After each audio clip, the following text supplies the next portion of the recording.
So a number of people have emailed to ask me if the hardware from a Dyson V7 can be used on this new Dyson V10. And they're both current generation models, so it's a valid question.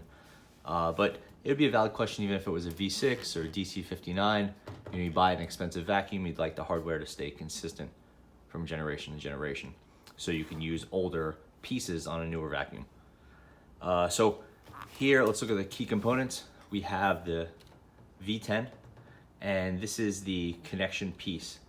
You can see there basically is a motor, a power connection on the bottom. That's that little plug deal.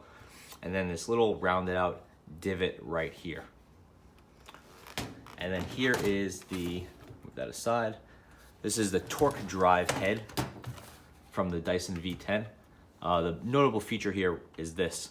This is a push tab, a spring mechanism with the spring on the cleaning head as opposed to being on the front of the vacuum, which makes sense, right? If this were ever break or to wear out, the torque drive head, which is like maybe a $100 piece, is broken as opposed to your like $300 or $400 vacuum.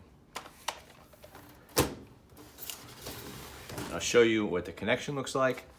Basically, this piece just connects directly to your vacuum, and it works. On a Dyson V7, we have the motor drive, the motor head, which is this. It's a different name for it, but it's essentially your motor head. And again, spring mechanism on the head itself. It's a good sign. This thing's a lot older, a lot harder to push. Inside is filthy, so I've been using it for a few years, but you can see